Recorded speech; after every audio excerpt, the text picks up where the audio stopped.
ವಿಷ ಆಹಾರಗಳಿಂದ ನಮ್ಮ ಆರೋಗ್ಯ ಹಾಳಾಗ್ತಾ ಇದೆ. ಅಡಿಕ್ಟ್ ಮಾಡತಕ್ಕಂತ ಆ ಟೇಸ್ಟ್ಗೆ ಅಡಿಕ್ಟ್ ಮಾಡತಕ್ಕಂತ ಪ್ರಿಸರ್ವೇಟಿವ್ ಮತ್ತೆ ಆ ರಾಸಾಯನಿಕ ಅಂಶಗಳ ಕೆಮಿಕಲ್ಗಳನ್ನ ಹಾಕಿರ್ತಾರೆ. ಆ ಟೇಸ್ಟಿಂಗ್ ಪೌಡರ್ ಹಾಕಿರ್ತಕ್ಕಂಥ ಫುಡ್ ಎಷ್ಟು ತಿಂದ್ರು ಇನ್ನೂ ತಿನ್ನಬೇಕು ಅಂತ ಅನಿಸ್ತಾರೆ. ನಾವು ಮೆದುಳಿನಲ್ಲಿ ಒಂದು ಹೊಟ್ಟೆ ತುಂಬಿತು ಅಂತ ಹೇಳಿದ್ರೆ ಒಂದು ಗ್ರೀನ್ ಸಿಗ್ನಲ್ ಆನ್ ಆಗ್ಬೇಕು. ಓವರ್ ಈಟಿಂಗ್ ಆ ಒಂದು ರೋಗ ಹಿಂದೆ ಸ್ವಲ್ಪ ತಿಂತಾ ಇದ್ರು ಜಾಸ್ತಿ ಕೆಲಸ ಮಾಡ್ತಾ ಇದ್ರು. ಈಗ ಜಾಸ್ತಿ ತಿಂದು ಏನೂ ಕೆಲಸ ಮಾಡ್ದಂಗೆ ತರ ಸೋಂಬೇರಿಗಳಾಗಿ ನಾವು ಒದ್ದಾಡ್ಲಿಕ್ಕೆ ಈ ಟೇಸ್ಟಿಂಗ್ ಪೌಡರ್ ಇರ್ತಕ್ಕಂಥ ಆಹಾರಗಳೇ ಮೂಲ ಕಾರಣ. ಕುಕ್ಕರ್ ನಲ್ಲಿರೋ ಆಹಾರ ತಿಂತೇವೆ. ಕುಕ್ಕರ್ ನಲ್ಲಿರೋ ಆಹಾರ ತಿನ್ನೋದಂದ್ರೆ ಆಹಾರವನ್ನ ಕುತ್ತಿಗೆಸಿಗೆ ಸಾಯಿಸಿರ್ತಕ್ಕಂಥ ಆಹಾರ ತಿಂದಂಗೆ.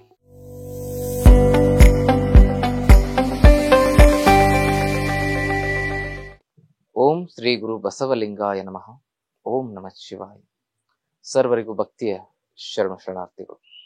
ನಾನು ನಿಮ್ಮ ಯೋಗ ಗುರು ವೈದ್ಯ ಶ್ರೀ ಚನ್ನಬಸವಣ್ಣ, ಶ್ರೀಗಂಗಾ ಯೋಗ ನಿಸರ್ಗ ಚಿಕಿತ್ಸಾ ಹಾಗೂ ಆಯುರ್ವೇದ ಸಂಶೋಧನಾ ಕೇಂದ್ರ, ಆರೋಗ್ಯ ಮಹಾಮನೆ, ಬೆಂಗಳೂರು, ಹುಬ್ಬಳ್ಳಿ, ಧಾರವಾಡ ಹತ್ತಿರ ಮುರುಕಟ್ಟಿ. ತಮ್ಮೆಲ್ಲರಿಗೂ ನಮ್ಮ ಯೂಟ್ಯೂಬ್ ಚಾನಲ್ಗೆ ಭಕ್ತಿಯ ಸ್ವಾಗತ. ಆತ್ಮೀಯರೇ, ಇವತ್ತಿನ ಸಂಚಿಕೆಯಲ್ಲಿ ಜೀವ ತೆಗೆಯುವ ಆಹಾರಗಳು, ಸರ್ವ ರೋಗಕ್ಕೂ ಮೂಲ ಕಾರಣವಾದ ಆಹಾರಗಳನ್ನ ಕುರಿತಾಗಿ ಮಾಹಿತಿಗಳನ್ನು ನೋಡೋಣ. ಈ ಜೀವ ತೆಗಿತಕ್ಕಂತ ವಿಷ ಆಹಾರಗಳಿಂದ ನಮ್ಮ ಆಯಸ್ಸು ಕ್ಷೀಣಿಸ್ತಾ ಇದೆ, ನಮ್ಮ ಆರೋಗ್ಯ ಹಾಳಾಗ್ತಾ ಇದೆ. ಹಾಗಿದ್ರೆ ಆಹಾರಗಳನ್ನ ನಾವು ನೋಡ್ತಾ ಹೋಗೋದಾದ್ರೆ, ಮೊದಲನೆಯ ಒಂದು ಆಹಾರ ಅಂದ್ರೆ ಈ ಜಂಕ್ ಫುಡ್ಗಳು. ಫಾಸ್ಟ್ ಫುಡ್ ಮತ್ತೆ ಜಂಕ್ ಫುಡ್ ಅಂತ ಕರೀತಾರೆ. ಇವೇನು ಅಂತ ಹೇಳಿದ್ರೆ ಮಾಡ್ಲಿಕ್ಕೆ ತುಂಬಾ ಸ್ಪೀಡ್ ಆಗಿ, ತುಂಬಾ ವೇಗವಾಗಿ, ತುಂಬಾ ಸುಲಭವಾಗಿ ಆಗ್ತವೆ ಅಂತ ಹೇಳಿ ನಾವು ಇವನ್ನ ತಿನ್ನಕ್ಕೆ ಇಚ್ಛೆ ಪಡ್ತೇವೆ. ಮತ್ತೆ ಇದರಲ್ಲಿ ಹಲವಾರು ಮೆದುಳನ್ನ ಅಡಿಕ್ಟ್ ಮಾಡತಕ್ಕಂತ, ಆ ಟೇಸ್ಟ್ಗೆ ಅಡಿಕ್ಟ್ ಮಾಡತಕ್ಕಂತ ಪ್ರಿಸರ್ವೇಟಿವ್ ಮತ್ತೆ ಆ ರಾಸಾಯನಿಕ ಅಂಶಗಳ ಕೆಮಿಕಲ್ಗಳನ್ನ ಹಾಕಿರ್ತಾರೆ. ಉದಾಹರಣೆಗೆ ಹೇಳೋದಾದ್ರೆ MSG, ಮೋನೋ ಸೋಡಿಯಂ ಗ್ಲೂಟಾಮೇಟ್ ಅಂತಕ್ಕಂಥ ಒಂದು ಪೌಡರ್, ಈ ವೈಟ್ ಕಲರ್ ಇರ್ತದೆ ನೋಡ್ರಿ, ಟೇಸ್ಟಿಂಗ್ ಪೌಡರ್ ಅಂತ ಹೇಳ್ತಾರೆ ಅದಕ್ಕೆ. ಅದನ್ನ ಆಹಾರದಲ್ಲಿ ಹೆಚ್ಚು ಬೆರೆಸ್ತಾ ಇದ್ದಾರೆ. ಆ ಪ್ರಿಸರ್ವೇಟಿವ್ ಇರ್ತಕ್ಕಂಥ ಆ ಒಂದು ಕೆಮಿಕಲ್ಗಳ ಜೊತೆಗೆ ಈ ಒಂದು ಟೇಸ್ಟಿಂಗ್ ಪೌಡರ್ ಆಡ್ ಮಾಡೋದ್ರಿಂದ ಇದರಿಂದ ನಮ್ಮ ಮೆದುಳಿನ ಒಂದು ಸಂವೇದನಾ ಶಕ್ತಿ ಹಾಳಾಗಿ ಹೋಗ್ತಾ ಇದೆ. ಅಂದ್ರೆ ನಮಗೆ ಆ ಟೇಸ್ಟಿಂಗ್ ಪೌಡರ್ ಹಾಕಿರ್ತಕ್ಕಂಥ ಫುಡ್ ಎಷ್ಟು ತಿಂದ್ರು ಇನ್ನೂ ತಿನ್ನಬೇಕು ಅಂತ ಅನಿಸ್ತಾ ಇರ್ತದೆ. ನೀವು ನೋಡಿ, ಈ ಫಾಸ್ಟ್ ಫುಡ್ ಅಂಗಡಿಗಳ ಮುಂದೆ, ಪಿಜ್ಜಾ ಬರ್ಗರ್ ಅಂಗಡಿಗಳ ಮುಂದೆ ನೀವು ಹಾದು ಹೋಗ್ತಾ ಇದ್ರೆ ಹೊಟ್ಟೆ ತುಂಬಿದ್ರು ಕೂಡ ಇನ್ನೂ ಸ್ವಲ್ಪ ತಿನ್ಬೇಕು ಅಂತ ಅಲ್ಲಿ ಮನಸ್ಸು ಎಳಿತಾ ಇರ್ತದೆ. ಅಂದ್ರೆ ಆ ಒಂದು ಸ್ಮೆಲ್ಲು ನಮ್ಮ ಮೆದುಳನ್ನ ಅಷ್ಟೊಂದು ಆ ಒಂದು ಅಟ್ರಾಕ್ಟ್ ಮಾಡ್ತದೆ, ಅಡಿಕ್ಟ್ ಮಾಡ್ತದೆ. ಅಂತ ಒಂದು ಮೆದುಳನ್ನ ನಶೆಗೆ ಒಳಪಡಿಸುವ, ಮೆದುಳನ್ನ ಅಟ್ಯಾಕ್ ಮಾಡುವ, ಮೆದುಳಿನ ಜೀವಕೋಶಗಳ ಒಂದು ಸಾತ್ವಿಕ ಶಕ್ತಿಯನ್ನ ಹಾಳು ಮಾಡುವ ಕೆಮಿಕಲ್ಲಿನ ಅಂಶ ಆ ಟೇಸ್ಟಿಂಗ್ ಪೌಡರ್ನ ಟೇಸ್ಟ್ ಅಲ್ಲೂ ಇದೆ, ಆ ಸ್ಮೆಲ್ ಅಲ್ಲೂ ಕೂಡ ಇದೆ. ಅದಕ್ಕೆ ಅಂತಹ ಕೆಮಿಕಲ್ ಯುಕ್ತವಾಗಿರ್ತಕ್ಕಂಥ ಆಹಾರಗಳನ್ನ, ಈ ಜಂಕ್ ಫುಡ್ಗಳನ್ನ, ಫಾಸ್ಟ್ ಫುಡ್ಗಳನ್ನ ನಾವು ತಿನ್ನೋದ್ರಿಂದ ನಮ್ಮ ಒಂದು ಜೀರ್ಣಾಂಗ ವ್ಯವಸ್ಥೆನೂ ಹಾಳಾಗಿ ಹೋಗ್ತಾ ಇದೆ. ಅದರಿಂದ ಮಲಬದ್ಧತೆ ಹೆಚ್ಚಾಗಿ ಬರ್ತಾ ಇದೆ. ವೃಕ್ಷತೆ ಇರ್ತಕ್ಕಂಥ ಆಹಾರ ಶುಷ್ಕ ಆಹಾರ ಆಗ್ತದೆ. ಹಾಗೆ ಅದರಿಂದ ಏನಾಗ್ತದೆ, ನಾವು ಮೆದುಳಿನಲ್ಲಿ ಒಂದು ಹೊಟ್ಟೆ ತುಂಬಿತು ಅಂತ ಹೇಳಿದ್ರೆ ಒಂದು ಗ್ರೀನ್ ಸಿಗ್ನಲ್ ಆನ್ ಆಗ್ಬೇಕು, ಸಾಕು ಇನ್ನ ಅಂತ ಹೇಳಿ. ಆ ಗ್ರೀನ್ ಸಿಗ್ನಲ್ ಆನ್ ಆಗೋದೇ ಇಲ್ಲ, ಅದು ಹಾಗೇ ತಿಂತಾನೆ ಇರ್ಬೇಕು ಅಂತಕ್ಕಂಥದ್ದು. ಓವರ್ ಈಟಿಂಗ್ ಆ ಒಂದು ರೋಗ, ಅತಿಯಾಗಿ ತಿನ್ನುವ ರೋಗ ನಮ್ಗೆ ಅಂಟ್ಕೊಳ್ಳೋದು ಈ ಟೇಸ್ಟಿಂಗ್ ಪೌಡರ್ನಿಂದ. ಹಿಂದೆ ಸ್ವಲ್ಪ ತಿಂತಾ ಇದ್ರು ಜಾಸ್ತಿ ಕೆಲಸ ಮಾಡ್ತಾ ಇದ್ರು. ಈಗ ಜಾಸ್ತಿ ತಿಂದು ಏನೂ ಕೆಲಸ ಮಾಡ್ದಂಗೆ ಒಂಥರ ಸೋಂಬೇರಿಗಳಾಗಿ ನಾವು ಒದ್ದಾಡ್ಲಿಕ್ಕೆ ಈ ಟೇಸ್ಟಿಂಗ್ ಪೌಡರ್ ಇರ್ತಕ್ಕಂಥ ಆಹಾರಗಳೇ ಮೂಲ ಕಾರಣ. ಇನ್ನಿದಾದ್ಮೇಲೆ ಈ ಫಾಸ್ಟ್ ಫುಡ್ ಮತ್ತು ಜಂಕ್ ಫುಡ್ಗಳಲ್ಲಿ ಏನ್ ಹಾಕಿರ್ತಾರೆ? ಸಕ್ಕರೆ ಹಾಕಿರ್ತಾರೆ, ಮೈದಾ ಹಾಕಿರ್ತಾರೆ. ಈ ಸಕ್ಕರೆ ಅಂತ ಹೇಳಿದ್ರೆ ಅದರಲ್ಲಿ ಕ್ಯಾಲ್ಸಿಯಂ ಹೈಡ್ರಾಕ್ಸೈಡ್, ಸಲ್ಫರ್ ಡೈಆಕ್ಸೈಡ್, ಹಲವಾರು ಬ್ಲೀಚಿಂಗ್ ಕೆಮಿಕಲ್ಸ್ ಗಳನ್ನು ಹಾಕಿರ್ತಾರೆ. ಅದು ಕ್ಯಾನ್ಸರ್ಗೆ ಮೂಲ ಕಾರಣ ಆಗುತ್ತೆ.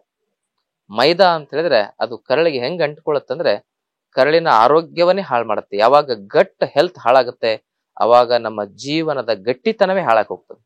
ಗಟ್ ಹೆಲ್ತ್ ನಮ್ಮ ಜೀವನದ ಗಟ್ಟಿತನಕ್ಕೆ ಮೂಲ ಶಕ್ತಿಯಾಗಿ ಕೆಲಸ ಮಾಡ್ತದೆ. ಹಾಗಾಗಿ ನಮ್ಮ ಕರುಳಿನ ಆರೋಗ್ಯವೇ ನಮ್ಮ ಜೀವನಕ್ಕೆ ಮುಖ್ಯವಾಗಿರ್ತಕ್ಕಂಥ ಶಕ್ತಿ, ನಮ್ಮ ಆಯಸ್ಸನ್ನ ವೃದ್ಧಿಗೊಳಿಸ್ತಕ್ಕಂಥ ಮೂಲವಾಗಿರ್ತಕ್ಕಂಥ ಆ ಒಂದು ಔಷಧಿ ಕರುಳಿನ ಆರೋಗ್ಯ. ಕರುಳಿನ ಆರೋಗ್ಯವೇ ಪರಿಪೂರ್ಣ ಔಷಧಿ ಅಂತ ಹೇಳ್ಬೋದು. ಹಾಗೆ ಇದ್ರ ಜೊತೆಗೆ ಮತ್ತೆ ನಾವೇನ್ ತಿಂತೇವೆ? ಕುಕ್ಕರ್ನಲ್ಲಿರೋ ಆಹಾರ ತಿಂತೇವೆ. ಕುಕ್ಕರ್ನಲ್ಲಿರೋ ಆಹಾರ ತಿನ್ನೋದಂದ್ರೆ ಆಹಾರವನ್ನ ಕುತ್ತಿಗೆಸಿಗೆ ಸಾಯಿಸಿರ್ತಕ್ಕಂಥ ಆಹಾರ ತಿಂದಂಗೆ. ಅಂದ್ರೆ ಆ ಒಂದು ಪ್ರೆಷರ್ಗೆ ಬಹಳ ಜನ ನೆಗೆಟಿವ್ ಆಗಿ ಕಮೆಂಟ್ ಮಾಡ್ತಾರೆ. ಅಂದ್ರೆ ಕುಕ್ಕರ್ ಇಲ್ದೆ ಅಡಿಗೆ ಮಾಡ್ಲಿಕ್ಕೆ ಬರೋರು ಆತರ ಕಮೆಂಟ್ ಮಾಡ್ತಾರೆ. ಹಿಂದೆ ಎಷ್ಟು ಚೆನ್ನಾಗಿ ರುಚಿಯಾಗಿ ಆಹಾರ ತಯಾರು ಮಾಡುತ್ತೆ. ಈ ಕುಕ್ಕರ್ ನಲ್ಲಿ ಏನಾಗುತ್ತೆ, ಕೆಳಗಡೆ ಬೆಂಕಿ, ಮೇಲ್ಗಡೆ ಸ್ಟೀಮಿನ ಪ್ರೆಷರ್ಗೆ ಆ ಆಹಾರ ಮೆತ್ತಗಾಗತ್ತೆ ಹೊರತು ಅದರಲ್ಲಿರ್ತಕ್ಕಂಥ ಪೋಷಕ ಸತ್ವಗಳು ಸರಿಯಾಗಿ ಬೆಂದು ಬಿಡುಗಡೆ ಆಗೋದಿಲ್ಲ. ಅದರಲ್ಲಿರ್ತಕ್ಕಂಥ ಮಾಲಿಕಲ್ಸ್ ಅಂತ ಕರೀತಾರೆ, ಫುಡ್ ಮಾಲಿಕಲ್ಸ್, ಅವು ಸರಿಯಾಗಿ ವಿಕಾಸ ಆಗ್ಬೇಕು, ಬಿಡುಗಡೆ ಆಗ್ಬೇಕು. ಕುದಿಸೋದು ಎದಕ್ಕೆ? ಅದು ನಮ್ಮ ಜೀರ್ಣಾಂಗ ವ್ಯವಸ್ಥೆಗೆ ಪೋಷಕವಾಗಿರ್ತಕ್ಕಂಥ ಸತ್ವಗಳನ್ನ, ಪೂರಕವಾಗಿರ್ತಕ್ಕಂಥ ಅಂಶಗಳನ್ನ ಒದಗಿಸ್ತಕ್ಕಂಥ ವ್ಯವಸ್ಥೆಗೆ ಬರ್ಲಿಕ್ಕೆ, ಅದಕ್ಕೊಂದು ಆಹಾರ ಸಂಸ್ಕಾರ ಕೊಡ್ಲಿಕ್ಕೆ ಬೇಯಿಸೋದು. ಅದನ್ನ ಒತ್ತಡದಲ್ಲಿ ಬೇಯಿಸಿದ್ರೆ ಅದನ್ನ ತಿಂದಾಗ ನಮ್ಮ ಮನಸ್ಸಲ್ಲೂ ನಮ್ಮ ದೇಹದಲ್ಲೂ ಒತ್ತಡಗಳ ಸೃಷ್ಟಿ ಆಗ್ತವೆ. ಅದಕ್ಕೆ ಕುಕ್ಕರ್ ಆಹಾರ ಮೋಸ್ಟ್ ಡೇಂಜರ್. ಇನ್ನ ಫ್ರಿಡ್ಜ್, ಈ ಫ್ರಿಡ್ಜ್ ನಲ್ಲಿ ಇರ್ತಕ್ಕಂಥ ಆಹಾರ ಅಂದ್ರೆ ಅದರಲ್ಲಿ CFC, ಕ್ಲೋರೋಫ್ಲೋರಿಕ್ ಕಾರ್ಬನ್. ನೀವು ಕೆಮಿಸ್ಟ್ರಿ ತೆಗೆದು ನೋಡಿ ಪುಸ್ತಕನ. ಕ್ಲೋರಿನ್ ಅಂದ್ರೆ ವಿಷ, ಫ್ಲೋರಿನ್ ಅಂದ್ರೆ ವಿಷ, ಕಾರ್ಬನ್ ಅಂದ್ರೆ ವಿಷ. ಈ ಫ್ರಿಡ್ಜ್ ಅಲ್ಲಿ ಯಾವ ಅನಿಲಗಳು ಬಿಡುಗಡೆ ಆಗ್ತವೆ? ಕ್ಲೋರೋಫ್ಲೋರಿಕ್ ಕಾರ್ಬನ್. ನೀವು ನೋಡಿ ಗೊತ್ತಾಗತ್ತೆ. ಫ್ರಿಡ್ಜ್ ನಲ್ಲಿ ಉತ್ಪತ್ತಿ ಆಗುವ ಅನಿಲಗಳು ಯಾವ್ದಂದ್ರೆ CFC ಅನಿಲಗಳು. ಅದರಿಂದನೇ ಅದು ಆಹಾರ ತಣ್ಣಗಿರ್ತದೆ. ಅಂತಹ ಒಂದು ಅನಿಲಗಳ, ವಿಷ ಅನಿಲಗಳ ಪ್ರಭಾವಕ್ಕೊಳಗಾಗಿ ತಣ್ಣಗಾದ ಆಹಾರವನ್ನು ನಾವು ತಿನ್ನೋದ್ರಿಂದ, ಅದರಲ್ಲಿ ಇಟ್ಟಿರ್ತಕ್ಕಂಥ ಆಹಾರವನ್ನು, ತಣ್ಣಗಿರ್ತಕ್ಕಂಥ ಆಹಾರವನ್ನು ತಕ್ಷಣ ಬಿಸಿ ಮಾಡೋದ್ರಿಂದ, ಆ ಅನಿಲಗಳ ದುಷ್ಪ್ರಭಾವ ತಕ್ಷಣ ಅದನ್ನು ಬಿಸಿ ಮಾಡೋದ್ರಿಂದ ಅದರ ದುಷ್ಪ್ರಭಾವಕ್ಕೊಳಗಾಗಿ ಅದರಲ್ಲಿ ಕ್ಯಾನ್ಸರ್ ಕಾರಕ ಅಂಶಗಳು ಉತ್ಪತ್ತಿ ಆಗ್ತವೆ. ಅದು ಕ್ಯಾನ್ಸರ್ಗೆ ಕಾರಣ ಆಗಬಹುದು. ಓವನ್ ಅಲ್ಲಿ ಬೇಯಿಸಿರೋ ಆಹಾರದಲ್ಲಿ ಸಂಪೂರ್ಣವಾಗಿ ಸತ್ವ ಹಾಳಾಗಿರ್ತದೆ. ಆಹಾರ ಏಕಮುಖವಾಗಿ ಬಿಸಿ ಆಗಬಾರದು. ಸಂಪೂರ್ಣವಾಗಿ ಸರೌಂಡ್, ಅದರ ಒಂದು ಜೀವಕೋಶಗಳ ಸಂಪೂರ್ಣ ವೃತ್ತಾಕಾರದ ಒಂದು ಅದಕ್ಕೆ ಅಗ್ನಿ ಸಂಸ್ಕಾರ ಸಿಗಬೇಕು. ಏಕಮುಖವಾಗಿ ಅಲ್ಲ. ಓವನ್ ನಲ್ಲಿ ಏಕಮುಖವಾಗಿ ಆಹಾರಕ್ಕೆ ಬಿಸಿ ತಗಲ್ತದೆ. ಹಾಗೇನೆ ಮತ್ತೊಂದೇನು ಅಂತ ಹೇಳಿದ್ರೆ, ಈ ಕರೆದಿರ್ತಕ್ಕಂಥ ಪದಾರ್ಥಗಳು ಹೊರಗಡೆ ನೋಡಿ, ಅಲ್ಲಿ ಒಂದೇ ಎಣ್ಣೆನ ಪದೇ ಪದೇ ಯೂಸ್ ಮಾಡ್ತಾರೆ. ಅದನ್ನೇ ಬಿಸಿ ಮಾಡಿದಾಗ, ಪದೇ ಬಿಸಿ ಮಾಡಿದಾಗ ಅದು ಕೂಡ ಒರಿಜಿನಲ್ ಎಣ್ಣೆ ಇರೋದಿಲ್ಲ, ಗಾಣದ ಎಣ್ಣೆ ಇರೋದಿಲ್ಲ. ಆ ಪ್ಯಾರಾಪಿನ್ ವೇಸ್ಟೇಜ್, ನಾವು ತಿಂತಾ ಇರ್ತಕ್ಕಂಥದ್ದೆಲ್ಲ ಪ್ಯಾರಾಪಿನ್ ವೇಸ್ಟೇಜ್. 200 ರೂಪಾಯಿಗೆ ಎಣ್ಣೆ ಕೊಡ್ತಾರೆ. ಹೇಗೆ ಕೊಡ್ಲಿಕ್ಕೆ ಸಾಧ್ಯ? ಎಣ್ಣೆ ಕಾಳುಗಳಿಂದ ನಾವು ಎಣ್ಣೆ ತೆಗಿಲಿಕ್ಕೆ 300 ರೂಪಾಯಿ ಮೇಲೆ ಖರ್ಚಾಗುತ್ತೆ. 200 ರೂಪಾಯಿಗೆ ಹೆಂಗ್ ಕೊಡ್ಲಿಕ್ಕೆ ಸಾಧ್ಯ ಆಗ್ತದೆ? ಅದೆಲ್ಲ ಪ್ಯಾರಾಪಿನ್ ವೇಸ್ಟೇಜ್. ಮತ್ತೆ ಪದೇ ಅದನ್ನ ಬಿಸಿ ಮಾಡೋದ್ ಬೇರೆ. ಅಂತಹ ಎಣ್ಣೆಯಲ್ಲಿ ಕರೆದಿರ್ತಕ್ಕಂಥ ಎಣ್ಣೆ ತಿನ್ನೋದ್ರಿಂದ, ಆಹಾರ ತಿನ್ನೋದ್ರಿಂದ, ಕರೆದಿರೋ ಪದಾರ್ಥಗಳನ್ನು ತಿನ್ನೋದ್ರಿಂದ ಡೈರೆಕ್ಟ್ ಕ್ಯಾನ್ಸರ್ ಬರೋ ಚಾನ್ಸಸ್ ಜಾಸ್ತಿ ಇರ್ತದೆ. ಹಾಗೆ ಮತ್ತೆ ಒಂದ್ ಸ್ವಲ್ಪ ಮಳೆ ಬರುವ ವಾತಾವರಣ ಇದೆ, ಮಳೆ ಬರ್ತಾ ಇದೆ, ಸ್ಟಾರ್ಟ್ ಆಯ್ತು. ಈ ಎಪಿಸೋಡ್ ನ ಬೇಗ ಮುಗಿಸೋ ಪ್ರಯತ್ನ ಮಾಡ್ತೇನೆ.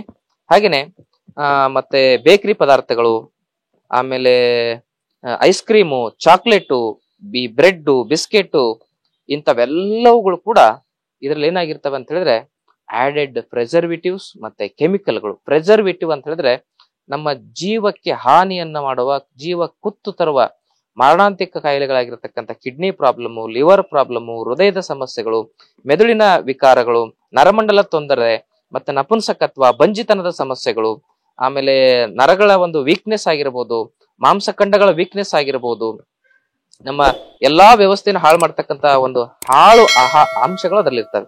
ಅದಕ್ಕೆ ಇಂಥ ವಿಷ ಪದಾರ್ಥಗಳನ್ನು ತಿನ್ಬೇಡಿ ಅಂತಕ್ಕಂಥ ಮಾತನ್ನು ಹೇಳ್ತಾ ಇವತ್ತಿನ ಸಂಚಿಕೆ ಮುಗಿಸ್ತಾ ಇದೀನಿ. ತಮ್ಮೆಲ್ಲರಿಗೂ ಶರಣಾರ್ಥಿ. ಲೇಟೆಸ್ಟ್ ಹಾಗೂ ಇಂಟ್ರೆಸ್ಟಿಂಗ್ ಸುದ್ದಿಗಳಿಗಾಗಿ boss TV Kannada channel subscribe ಮಾಡಿ. ಹಾಗೆಯೇ ಬೆಲ್ ಐಕಾನ್ ಪ್ರೆಸ್ ಮಾಡಿ. ಇದರ ಜೊತೆಗೆ ಫೇಸ್ಬುಕ್, ಇನ್ಸ್ಟಾಗ್ರಾಮ್, ಎಕ್ಸ್ ನಲ್ಲೂ ಮಿಸ್ ಮಾಡದೆ ಫಾಲೋ ಮಾಡಿ.